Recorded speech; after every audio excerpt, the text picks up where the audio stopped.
Isu kepemilikan lahan produktif kini menjadi perbincangan hangat di masyarakat setelah Capres nomor urut 01 Joko Widodo dalam debat Capres hari Minggu kemarin turut menyebut-nyebut soal penguasaan lahan ratusan ribu hektar oleh Capres nomor urut 02 Prabowo Subianto. Meski Prabowo telah mengklarifikasi dengan menyebut bahwa lahan tersebut adalah lahan negara yang ia kuasai secara legal melalui HGU, namun karena besarannya sangat fantastis kini membuat publik bertanya-tanya mengenai duduk perkara sesungguhnya bagaimana lahan sebesar itu dapat dikuasai oleh Prabowo. Tidakkah hal ini melanggar regulasi dan rasa keadilan masyarakat Indonesia? Dan pemirsa, untuk membahas persoalan ini, kini telah hadir bersama saya Valerina Daniel di studio, yaitu Jerry Sambuaga, juru bicara TKN Jokowi Ma'ruf, serta Kepala Departemen Kampanye dan Manajemen Pengetahuan Konsorsium Pembaruan Agraria atau KPA Beni Wijaya. Dan akan juga turut hadir nanti Wakil Ketua BPN Prabowo Sandi, Priyo Budi Santoso. Selamat sore kepada Mas Jerry dan Mas Beni. Terima kasih sudah bersama kami hari ini. Ya pemirsa, sebelum dialog kita mulai, kami akan menayangkan kembali beberapa rangkaian cuplikan dari perdebatan antara Jokowi dan Prabowo hari Minggu kemarin terkait isu pembagian dan penguasaan lahan produktif bagi rakyat yang belakangan ini ramai diperbincangkan. Dalam 2 tahun ini kita telah membagikan konsesi-konsesi lewat perhutanan sosial, baik itu untuk masyarakat adat, untuk hak ulayat, untuk petani, untuk nelayan. Yang 2 tahun ini telah kita bagikan konsesi sebesar 2,6 juta hektar dari 12,7 yang kita siapkan. Kita juga mendampingi mereka agar tanah-tanah yang sudah kita berikan ini menjadi produktif. Ada yang mereka tanami kopi, ada yang mereka tanami buah-buahan, ada yang mereka tanami jagung, banyak. Artinya tidak hanya memberikan konsesi lahannya saja, tetapi juga mendampingi mereka agar tanah-tanah itu produktif. Dalam 2 tahun ini kita juga telah membagikan sertifikat. 2017 telah kita bagikan 5 juta sertifikat kepada rakyat di bawah. 2018 telah kita bagikan lebih dari 7 juta sertifikat. Untuk apa ini sebetulnya? Agar mereka memiliki hak hukum atas tanah yang mereka miliki. Kami punya pandangan strategis yang berbeda. Yang dilakukan Bapak Joko Widodo dan pemerintahnya menarik dan populer untuk 1-2 generasi, tapi tanah tidak tambah dan bangsa Indonesia tambah. Tiap tahun kurang lebih 3,5 juta. Jadi kalau Bapak bangga dengan bagi 12 juta, 20 juta, pada saatnya kita tidak punya lagi lahan untuk kita bagi. Jadi bagaimana nanti masa depan anak cucu kita? Pembagian yang tadi sudah saya sampaikan hampir 2,6 juta itu adalah memang agar produktif. Dan sekali lagi kita tidak memberikan kepada yang gede-gede. Saya tahu Pak Prabowo memiliki lahan yang sangat luas di Kalimantan Timur. Mohon maaf.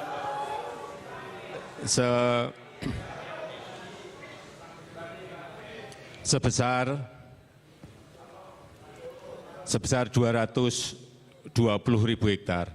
Juga di Aceh Tengah 120.000 hektar.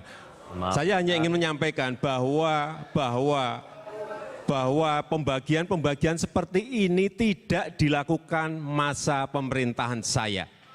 Saya juga minta izin, tadi disinggung tentang tanah yang katanya saya kuasai ratusan ribu di beberapa tempat. Itu benar, tapi itu adalah HGU, itu adalah milik negara. Jadi setiap saat negara bisa ambil kembali, dan kalau untuk negara saya rela mengembalikan itu semua. Tapi daripada jatuh ke orang asing, lebih baik saya yang kelola, karena saya nasionalis dan patriot. Terima kasih. Ya, itu tadi cuplikan dari debat kedua Capres 2019 semalam. Kita lanjutkan dialog kita, pemirsa. Saya mungkin ke Mas Jerry dulu ya. Sebagai TKN, gimana nih komentar Anda terhadap pernyataan dari Presiden Joko Widodo dan juga langsung dijawab pula oleh Capres Prabowo dalam hal ini mengkonfirmasi iya, saya punya lahan sebesar tersebut, tapi ini adalah satu hal yang legal yang tidak perlu dipermasalahkan. Ya, saya pikir ini kita harus melihat dari sisi atau perspektif lain ya, bagaimana ini bisa dijadikan sebagai sebuah isu yang krusial. Pertama dari segi perspektif keadilan sosial ya. Bagaimana tadi Pak Prabowo juga mengakui bahwa ada tanah yang sekitar 220.000 ditambah dengan 110.000 atau 120.000 berarti hampir 340.000, sekitar segitu ya, di mana itu dimiliki oleh Pak Prabowo.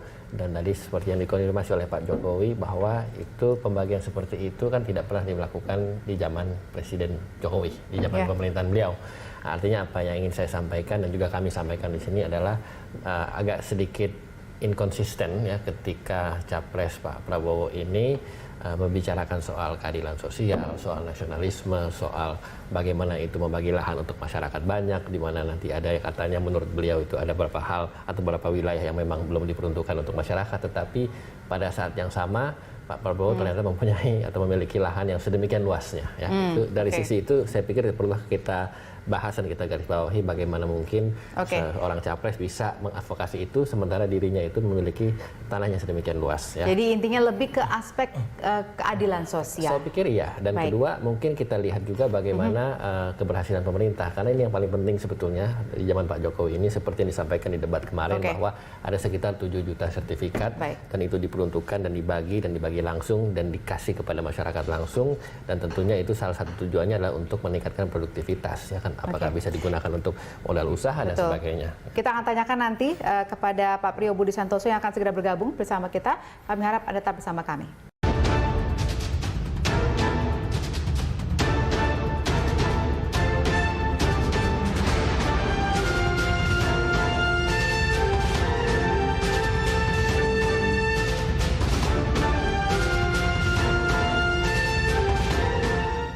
Terima kasih Anda kembali bersama kami. Pemirsa sudah bergabung bersama kami Bapak Priyo Budi Santoso, Wakil Ketua BPM Prabowo Sandi. Selamat sore Pak, terima kasih sudah bersama kami.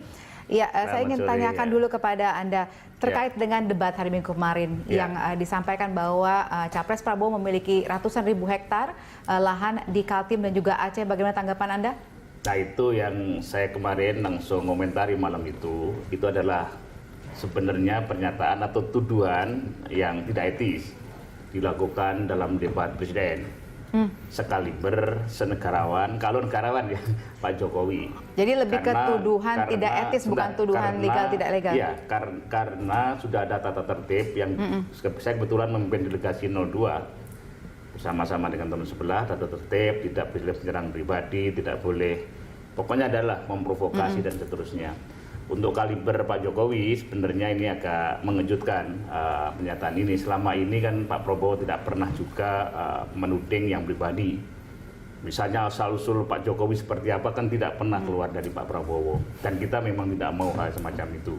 Namun demikian karena ini sudah terlanjur, saya termasuk yang maju ke depan menyarankan Pak Prabowo agar beliau berkenan untuk menanggapi, karena ini saya anggap serius, menanggapi dalam closing remark. Ternyata Pak Prabowo juga manduk-manduk tapi terlalu santun beliau. Mungkin ya kali ini terus terang saya sendiri nggak teruji kesabaran saya, tapi saya melihat Pak Prabowo betul-betul teruji kesabaran dan nggak tergoda. Meskipun saya dengan Mas Hasim Joyhadikusumo dan Mas Sudirman Said itu menyampaikan sebaiknya harus diklarifikasi, tapi Pak Prabowo hanya menjawab yang anulah yang kurang lebih agak moderat dan santun. Jadi sebenarnya kalau mengenai masalah kepemilikan saham itu adalah salah. Itu malah menjurus ke tudingan yang ya agak menjurus ke fitnah. Sebab itu kan HGU, bukan kepemilikan. Kalau HGU itu tanahnya milik negara. Dan sampai sekarang saya tadi sampai mendapat penjelasan dari lawyer. Dari lawyer yang mengatakan, dan lawyernya top nih, Hotman Paris, yang mengatakan itu barang tanah itu adalah persengketaan yang direbut oleh perusahaan yang kebetulan Pak Prabowo ada di situ dan banyak teman lainnya, yang berebut dengan pihak asing, dan sekarang masih belum benar-benar dikuasai karena masih diproses hukum di sengketa di pengadilan, kalau nggak salah sampai PK di Mahkamah Agung Republik Indonesia. Nah ini sebenarnya yang, kalau ini soalnya pernyataan Pak Prabowo kemarin betul-betul melegakan kita, karena beliau adalah seorang nasionalis sejati, seorang pemimpin. Kalau negara membutuhkan, ya kita pasrahkan kembali negara, kan tanah itu adalah milik negara. Tapi Pertanyaannya adalah, apakah kemudian ibarat menepuk air di dulang, terpercik muka sendiri? Pak Jokowi menyadari nggak bahwa ini sebenarnya kepemimpinan beliau mendiamkan semua kepemilikan sampai 74% dari seluruh lahan-lahan secara nasional di Republik ini dikuasai siapa? Dikuasai oleh banyak, oleh toke-toke besar, oleh kelompok-kelompok besar. Kita bertanya misalnya, Sinarmas, Ciputra, saya nggak menyebut ya, misalnya beberapa itu bagaimana?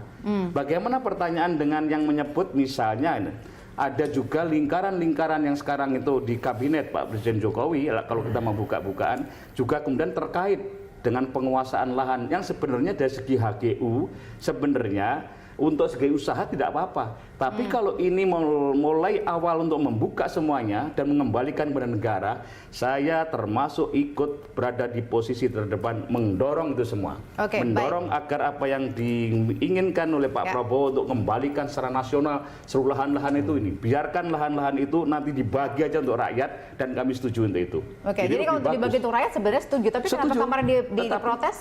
Tentang tata cara pembagian hak milik kepada masyarakat dikatakan nanti kalau terus dikalikan akan habis. Ini kan nanti akan menuju gini. Ini menarik sebenarnya. Ada perbedaan mazhab. Ini menarik. Dua-duanya benar ya. Pak Jokowi tidak salah. Pak Prabowo juga benar sama-sama. Ini hanya perbedaan mazhab. Apakah kita mau ke depan itu menjadi teridentifikasi menjadi negara sosialis terbesar di muka bumi? Kalau kita mau ke arah sana, bagi semua lahan-lahan ini kepada seluruh rakyat kan kita membutuhkan, termasuk yang sekarang dikuasai toke-toke besar. Udah ini saatnya kita dandanin aja, bagi aja. Atau yang kedua, yang ada pikiran yang akal sehat juga yang kedua, yang ini mazhabnya Pak Prabowo, jangan juga begitu. Toh yang dibagi itu kan semu. Yang dibagi itu adalah hanya sertifikat yang bukan hak milik oleh rakyat, yang itu ternyata hanya dikuasai atau hanya di semacam hak guna apa begitu, yang itu hanya dimiliki atau dikuasai oleh masyarakat setempat seperti permen, karena mereka hanya mungkin 10 tahun, 20 tahun dan seterusnya. Kalau itu soalnya nggak tuntas itu kalau ingin menjadi negara sosialis sekalian. Tetapi kalau kita berpikiran secara lebih jernih, perbedaan mazhab semacam ini menarik untuk kita kaji. Kalau yang konteks ini kita nggak nyalakan siapapun juga, ini adalah titik tekan pemilikan mazhab. Kalau Pak Prabowo cenderung memilih bagaimana itu agar ekonomi sehat, agar rakyat juga tidak hanya dapat permen, tapi juga agar bagaimana ke depan itu seluruh lahan-lahan ini juga diperuntukkan untuk kepentingan nasional yang baik. Kira-kira begitu. Siap. Saya mau respon tadi yang Pak Priyo sampaikan ya. Pertama tadi yang soal etis atau tidak ya. Karena kan tadi kan Pak Priyo bilang katanya itu tidak etis ya pernyataan tersebut. Kalau menurut saya ya tidak ada yang salah dengan hal itu. Kenapa? Karena Pak Jokowi kan menyampaikan fakta dan itu diakui oleh Pak Prabowo. Jadi biar kita clear dulu di situ. Lalu yang kedua, boleh nggak? Ada salah. Tunggu Pak sebentar Pak, biar dijelaskan. Karena kepemilikan itu lain, kepemilikan dengan tidak. Harus diluruskan juga. Yang kedua soal tadi yang Pak Priyo juga sempat sebutkan ya, bagaimana ini soal nasionalis ya, soal bagaimana itu nanti tanahnya, terus tadi soal mazhab sosialis ya. Saya pikir kita juga harus clear ya, bahwa apakah memang betul ya visi misi Pak Prabowo ini sesuai dengan apa yang tadi yang Pak Priyo sampaikan. Ya kan, kalau kita bicara soal bagaimana ada lahan yang dibagikan kepada masyarakat dan sertifikatnya dibagikan, itu kan sebuah produk legal yang memang harus dimiliki dan merupakan hak masyarakat yang selama ini itu tidak menjadi kesulitan. Ya, kita bisa ketahui bersama bahwa pemerintahan-pemerintahan yang sebelumnya mungkin agak susah dalam mengakses atau memperoleh sertifikat tersebut. Di mana zaman Pak Jokowi sekitar 7 juta sertifikat sudah dibagikan langsung. Dan ini artinya apa? Dan sebetulnya ini sebuah keberpihakan pemerintah kepada masyarakat supaya masyarakat itu safe gitu, dia merasa aman, dia memiliki sebuah jaminan hukum atas sebuah aset yang mereka miliki, dan ini sebetulnya sebuah hal yang saya rasa sangat signifikan. Bahkan kalau kita turun ke daerah-daerah, ke masyarakat-masyarakat, kampung-kampung, ke desa-desa di mana bagian ada wilayah tanah yang memang tidak jelas status hukumnya, tidak jelas peruntukannya, dan juga tidak jelas keabsahannya. Nah, ini yang mencoba untuk dibuat clear dan dibuat aman oleh pemerintahan, khususnya Pak Jokowi. Dan ini sangat berarti. Bahkan dengan adanya sertifikat tersebut kan bisa juga dipergunakan untuk hal-hal yang produktif, yang bermanfaat. Misalnya, contohnya misalnya untuk diagunkan untuk dalam bentuk modal usaha, untuk mengembangkan sebuah bisnis mungkin UMKM dan seterusnya. Ini yang pada akhirnya juga akan memakmurkan masyarakat dan membuat produktivitas masyarakat juga ikut meningkat. Nah, saya pikir ini clear bahwa keberpihakan pemerintah kepada kepemilikan tanah. Kalau tadi ada perkataan ini hanya semu, misalnya kemudian sebenarnya 74% lebih saya tidak boleh nggak dibuka. nanggapin? Saya tanggapi sedikit ya, boleh ya Mas Rio, izin. Saya tadi kan habisnya masalahnya waktu saya agak. Kalau bilang soal semu ya, ya ini yang ingin saya tanyakan. Semunya di mana? Kenapa? Karena saya saksikan langsung sendiri. Di mana waktu itu salah satu kakak saya, kebetulan dia mendapatkan sertifikat langsung dari Pak Jokowi, berkumpul bersama ribuan orang di daerah Tangerang Selatan sana, dan dia itu memperoleh itu, menyaksikan antusiasme masyarakat bagaimana mereka bisa memperoleh langsung dari pemerintah yang selama ini ya keabsahannya itu sulit, perizinannya itu sulit, mendapatkannya juga sulit. Nah, ketika masyarakat itu mendapatkan hal yang sedemikian penting dan sedemikian selama ini yang susah didapatkan, itu sangat bermanfaat dan itu bukan semu dan itu nyata. Dan masalahnya tidak cuma perasaan senang aja dapat sertifikat, tetapi kan juga hal pertama keamanan, soal hukum, status hukum, dan yang berikutnya adalah soal bagaimana bisa memanfaatkan itu untuk menggunakan untuk Boleh nggak tanggapin? Boleh, silakan. Saya nggak mengatakan semu, ini semacam permen ya. Karena yang diberikan sertifikat jumlahnya bejibun itu yang diberikan, yang sebenarnya untuk masa Presiden SBY itu cukup Pak Lurah yang menyampaikan dan kepala BPN pertahanan setempat. Tapi ini karena memang Pak Jokowi memafhumin pintu masuk, seolah-olah beliau memberikan ini, ya pekerjaan Pak Lurah sekarang diambil over sama Pak Jokowi. Nggak apa-apa, ini kan tahun politik. Cuman dari segi rasa bahasa aja, kalau Pak Presiden sebelumnya, Pak SBY tidak memandang perlu, itu beliau harus tergopoh-gopoh memberikan itu kepada rakyat. Tapi karena Pak Jokowi ke sana tidak apa-apa. Soal yang kedua, itu sertifikat bukan hal milik. Itu sertifikat hak guna apa yang masyarakat itu jangan sampai kemudian ini menjadi anu ya, karena ini hanya bisa dikuasai sementara waktu, mungkin 5 tahun, mungkin 10 tahun, tergantung tempatnya. Dan semacam ini kalau nanti ada class action masyarakat karena yang diumumkan kan seolah-olah itu sebagai hak milik. Ini bagaimana kalau kemudian rakyat menggugat terhadap yang disampaikan oleh Presiden. Dan yang kedua tadi saya masih agak perlu meluruskan, yang disampaikan semalam itu bukan HGU, yang disampaikan semalam itu seolah-olah Pak Jokowi dengan bangga mengumumkan ke masyarakat serepublik dunia ini, sedunia luas lah, bahwa itu loh Pak Prabowo memiliki. Nah, ini yang kami sebenarnya tudungan ini agak menjurus fitnah. Karena itu kan masih dalam proses dan itu banyak sekali orang-orang yang sebenarnya sekarang sudah definitif menguasai hak guna bangunan itu, hak guna usaha itu. Dan banyak sekali jumlahnya sampai ribuan, sampai sekian saya nggak tahu. Kan pertanyaan berikutnya adalah bagaimana kemudian kalau ternyata setelah ditelisik ada keluarga dari menantu Pak Jokowi yang kemungkinan juga perlu disampaikan, beliau jujur aja mungkin, kan ini masalah keteladanan seorang pemimpin. Kalau seorang pemimpin itu nggak ada sisi-sisi yang agak cheating, ya gimana kalau itu ya dibuka aja semua. Ada nggak di situ misalnya keluarga dari menantu mempunyai lahan berapa hektar, puluh hektar dan seterusnya. Ini sebenarnya nggak enak untuk disampaikan, tetapi nanti kita akan bahas ini nanti karena ini kayaknya lagi meluas jadi konteksnya ya. Tapi nanti kita bahas ke Mas Benny tadi soal sertifikat ya untuk hak masyarakat ini. Kami akan kembali saja berikut pemirsa.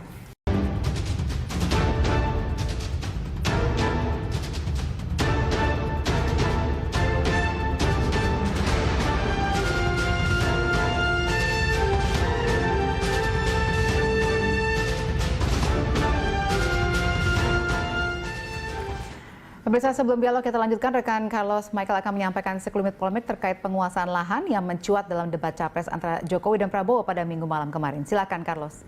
Iya, Valerina dan juga para narasumber di studio. Kini saya mencoba mengeksplorasi kembali dalam grafis agar kita mudah menganalisa terkait persoalan penguasaan lahan di debat capres yang kini ramai dibicarakan. Saya memiliki grafik pertamanya berikut ini. Ya. Ini adalah pernyataan dari Joko Widodo, Capres nomor urut 01. Dalam 2 tahun telah kita bagikan konsesi 2,6 juta hektar dari 12,7 yang kita siapkan. Kita juga mendampingi agar tanah yang telah dibagikan produktif. Dalam 2 tahun juga telah dibagikan sertifikat. 2017 telah dibagikan 5 juta sertifikat kepada rakyat, 2018 telah dibagikan 7 juta sertifikat agar rakyat memiliki hak hukum atas tanah. Kemudian ini adalah jawaban atau pernyataan dari Prabowo Subianto, Capres 02, yang dilakukan Jokowi dan pemerintahnya menarik dan populer untuk 1-2 generasi, tapi tanah tidak tambah dan bangsa Indonesia tambah tiap tahun 3,5 juta. Jadi kalau bangga bagi 12 juta, 20 juta, pada saatnya kita tak punya lagi lahan untuk kita bagikan. Bagaimana masa depan anak cucu kita? Nah, kemudian Jokowi menyanggah pernyataan Prabowo tadi dengan menyatakan, saya tahu Pak Prabowo memiliki lahan yang sangat luas di Kalimantan Timur sebesar 220.000 hektar, di Aceh Tengah 120.000 hektar. Saya hanya ingin menyampaikan bahwa pembagian seperti ini tidak dilakukan masa pemerintahan saya. Lalu kemudian tadi disinggung-singgung tentang tanah yang saya kuasai ratusan ribu hektar. Ini pernyataan Prabowo di beberapa tempat, itu benar. Tapi itu adalah HGU, itu adalah milik negara. Jadi setiap saat negara bisa ambil kembali. Dan kalau untuk negara, saya rela mengembalikan itu semua. Tapi daripada jatuh ke orang asing, lebih baik saya yang kelola karena saya nasionalis dan patriot. Itu dia pernyataan diskusi yang terjadi tadi malam. Prabowo sebelumnya telah mengklarifikasi pernyataan Jokowi bahwa ratusan ribu hektar lahan negara yang dikuasainya diperoleh melalui legalitas hak guna usaha atau HGU.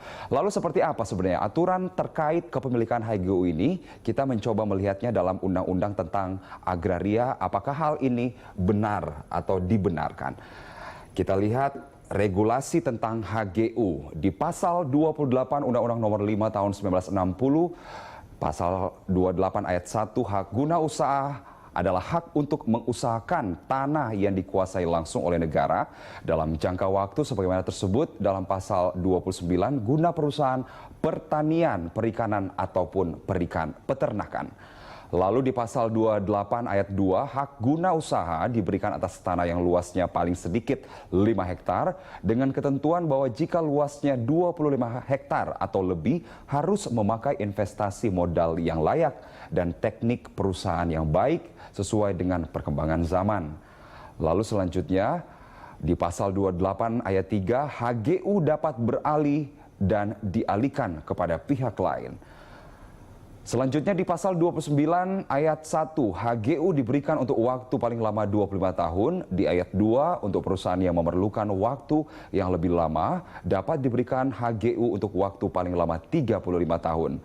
Lalu di ayat 3, atas permintaan pemegang hak dan mengingat keadaan perusahaannya, jangka waktu yang dimaksud di ayat 1 dan 2, pasal ini dapat diperpanjang dengan waktu paling lama 25 tahun. Selanjutnya di pasal 30 ayat 1 yang dapat mempunyai HGU ialah warga negara Indonesia, badan hukum yang didirikan menurut hukum Indonesia dan berkedudukan di Indonesia.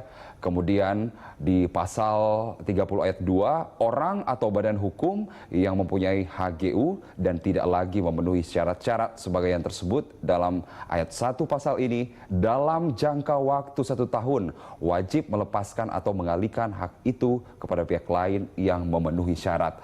Lalu berbunyi di pasal 31, HGU terjadi karena penetapan pemerintah. Itu dia sejumlah aturan terkait HGU. Kita kembalikan ke Valerina. Baik, terima kasih Carlos atas informasi yang disampaikan. Kita lanjutkan dialog kita. Pemirsa, saya langsung ke Mas Beni dari KPA. Menurut Anda dari penjelasan tadi soal HGU, posisi Pak Prabowo saat ini dengan tadi disampaikan oleh Pak Beni, maksud saya Pak Budi, posisinya saat ini apakah itu sudah disadakan sebenarnya tidak ada permasalahan di situ sehingga perlu diungkit-ungkit oleh capres dari Joko Widodo? Kalau kita berbicara HGU, memang sebenarnya itu data publik ya, itu maksudnya biasa aja itu diungkapkan karena itu bukan rahasia negara juga gitu. Tapi saya mencoba berangkat dari pernyataan Pak Prabowo selama ini yang mengatakan bahwa ya memperjuangkan petani atau nelayan atau ekonomi kerakyatan gitu. Nah, tapi kan menjadi kontradiksi ketika orang tahu bahwa ketika dalam debat kemarin Jokowi mengatakan Prabowo pun memiliki lahan yang sangat luas gitu. Berarti kan ini ada kontradiksi dari pernyataan Prabowo selama ini, yang bahwa kalau saya nggak salah itu dalam debat kemarin itu Pak Prabowo berapa kali itu menyebutkan pasal 33 itu kan, itu yang melambangkan sosialisme Indonesia itu sendiri gitu. Terus yang kedua, di akhir debat Pak Prabowo juga mengatakan bahwa ya ini lahannya HGU. Nah kalau itu memang HGU ya, tapi kita belum tahu ya apakah itu HGU itu seperti apa. Kalau itu HGU akan dikembalikan kepada negara. Tapi dibantah lagi dengan daripada ini jatuh ke asing. Mending dia mengelola. Nah ini kan saya kira ada yang keliru tentang pemahaman nasionalismenya sendiri gitu. Yang dalam konteks itu ya. Karena gini, berbicara nasionalisme membiarkan ada tanah yang luas dengan di segelintir orang, tapi di sisi lain ada masyarakat yang hanya memiliki 1,5 hektar tanah. Itu kan sangat bertentangan dengan makna keadilan sosial yang ada di konstitusi kita itu sendiri gitu. Pak Priyo. Saya nggak tahu, terima kasih. Mungkin beliau masuk tim ses atau bukan ya? Bukan. Saya nanya aja. Oke, biasanya kalau pengamat kan jernih, tapi nggak apa-apa kali. Kan bebas saja untuk menyampaikan pandangan. Saya juga menghormati itu. Saya sarankan aja kepada Berita Satu untuk kalau kita lagi berdebat tim ses berbeda, ini ada juru yang yang menengahin gitu. Tapi nggak apa-apa, saya tetap menghormati. Sekarang kan apapun posisinya kan kadang-kala memang goyang ke sana, goyang kemari dan seterusnya. Tapi kalau dari konteksnya sebenarnya gimana Pak Priyo? Nah, cuman itu tadi poin kenegarawanan, dan kan kita membutuhkan pemimpin yang memberi suri tauladan yang baik dengan data-data yang jujur, bukan untuk membenamkan pihak lainnya dengan cara yang tidak fair. Sebenarnya itu pesannya. Tapi kemarin ini barang kan sudah terlanjur didengarkan oleh jutaan warga bangsa yang seolah-olah, maka tadi bahasanya kan memiliki gitu. Padahal itu barang kan masih dalam proses pengadilan yang Pak Prabowo dan teman-teman para patriot-patriot pengusaha nasional asli ini mencoba merebut itu hak dari asing. Dari namanya apa begitu ya. Saya tadi mendapat penjelasan dari lawyer Hotman Paris yang mengatakan dan itu masih dalam proses di Mahkamah Agung. Belum tentu juga Pak Prabowo dan menang. Apalagi nanti kalau pemerintahan Pak Jokowi cenderung membela yang asing ini, nggak tahu kita. Mudah-mudahan nggak juga, karena ini kan proses di pengadilan mestinya kan yang ini. Lah ini pertanyaannya adalah, jika kemudian ini menjadi pintu masuk, mari kita buka aja sekalian. Ini kan Pak Prabowo mau untuk mengembalikan untuk kepentingan masyarakat atau apa. Sekarang sih saatnya 74% ketika Pak Jokowi berkuasa 4 tahun, mau 5 tahun ini, beliau ngapain aja?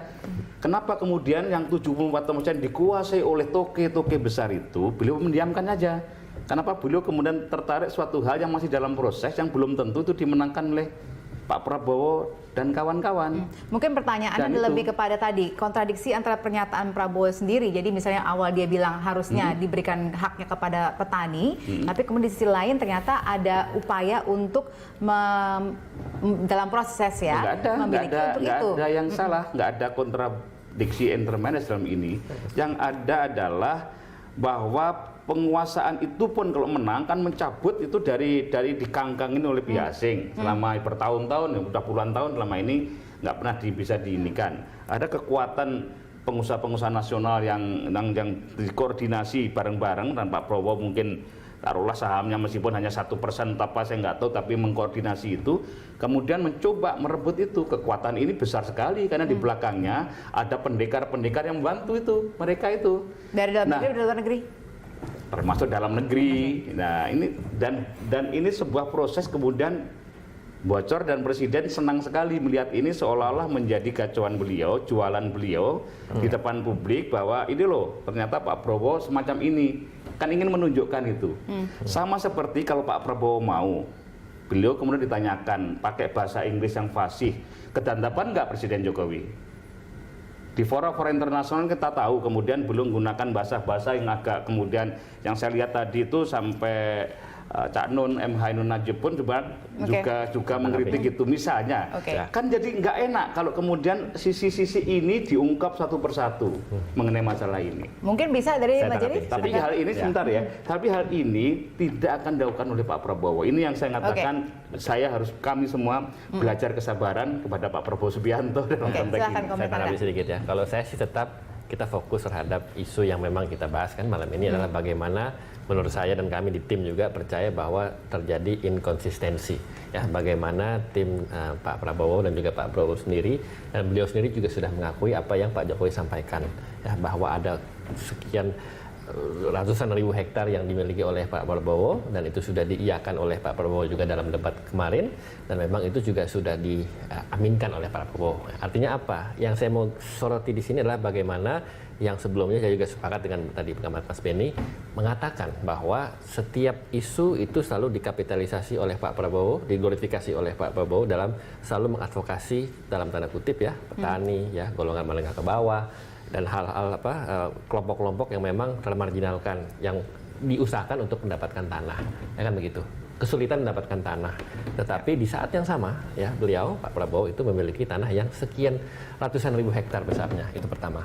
Lalu kedua, saya juga ingin fokus tadi kepada yang tadi Pak Priyo sampaikan ya, bagaimana hal ini sebetulnya bisa menjadi masukan atau mungkin catatan kritis ya untuk tim dari Pak Prabowo supaya untuk secara lebih hati-hati lagi ya dalam bisa menyampaikan fakta atau mungkin mengolah fakta atau mungkin menjadikan isu-isu sebagai jualan politik. Kalau memang secara originalitasnya itu tidak ingin mengadvokasi petani, tidak ingin mengadvokasi teman-teman atau kelompok-kelompok yang susah lahan, ya tidak perlu ada kepemilikan lahan yang sedemikian besar. Kan ini yang artinya harus kita soroti. Dan saya juga ingin menyoroti tadi yang Mas Priyo sampaikan ya, bagaimana Pak Jokowi itu tergopoh-gopoh susah payah datang ke masyarakat. Justru inilah ciri khas originalitas Pak Jokowi, mau turun ke masyarakat, mau belusukan ke masyarakat, seperti yang beliau sampaikan di debat kemarin bahwa kami ingin melihat langsung. Karena kan seperti yang Pak Prabowo juga sampaikan, kadang-kadang ada laporan yang tidak baik, ada yang jadi baik. Intinya kalau dari Anda sebenarnya tetap pada konsistensi bahwa ini tidak ada dan kejelasannya. Oke, kita harus break dulu. Sayang sekali karena Pak Priyo harus meninggalkan, atau Bapak mau stay lebih lama. Oke, baik. Terima kasih Pak Priyo sudah bersama kami hari ini. Dan pemirsa, kami masih akan kembali sesaat lagi.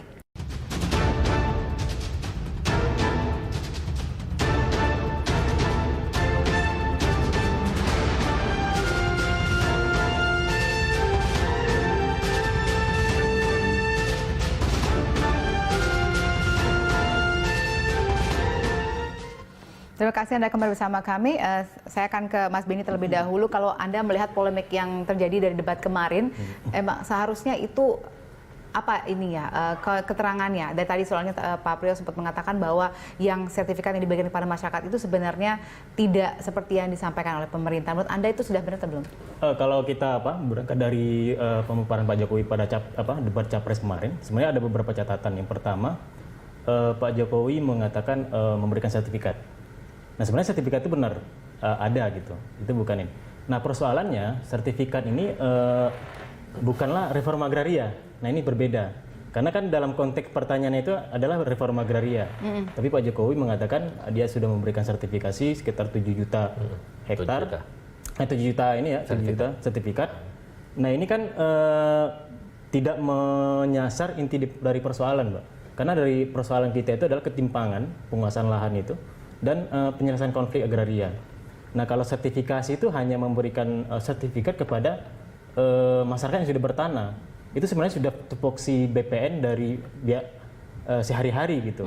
Nah kalau sekarang sertifikat itu diberikan, berarti kan dipertanyakan bahwa selama ini BPN itu ngapain aja gitu. Nah ini yang keliru sebenarnya dalam ini. Nah padahal dalam beberapa kesempatan Pak Jokowi kan mengatakan telah melaksanakan reforma agraria. Padahal itu bukan. Ketika sertifikasi itu dijalankan tanpa merombak penguasaannya dulu, itu dalam arti kata ya melegalkan ketimpangan itu sendiri. Jadi maksudnya gini, jadi masyarakat dikasih tanah kecil dan yang besar tidak ada penyelesaian dari yang sebenarnya permasalahan itu sendiri tidak diselesaikan dengan sertifikasi ini. Nah, Oke, baik. Saya selalu singkat, Mas Jerry, kalau menurut Anda ke depan akan seperti apa?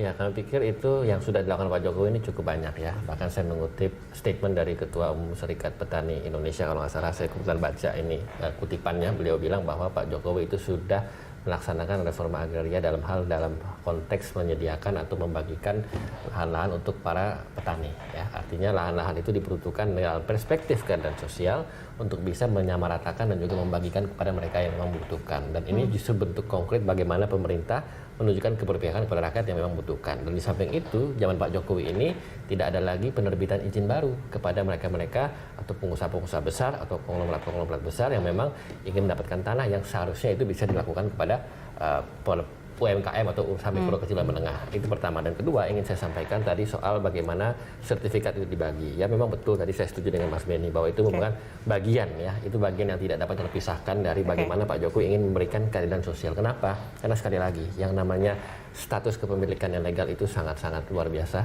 sangat-sangat penting manfaatnya, dan masyarakat butuh kepastian itu. Jangan sampai mereka punya tanah tetapi tidak jelas peruntukannya, tidak jelas status hukumnya, tidak bisa menggunakan tanah itu, dan suatu waktu tanah tersebut bisa diserobot orang. Nah ini yang harus kita pahami, dan bagaimana tadi juga menyoroti Pak Priyo tadi, bagaimana Pak Jokowi sampai turun langsung ke masyarakat untuk membagikan itu kepada masyarakat. Itu artinya apa? Keberpihakan dan juga kepedulian beliau untuk memastikan bahwa keadilan sosial itu ada dan dikoreksi dengan benar. Dan ketiga, seperti yang tadi disampaikan oleh Pak Jokowi di debat semalam, bahwa laporan-laporan yang baik itu kan harus dicek di lapangan. Jangan sampai di lapangan ternyata bilangnya oke sertifikat dibagikan, tapi ternyata enggak. Justru karena itu Pak Jokowi turun langsung ke masyarakat untuk memastikan itu terjadi dengan baik.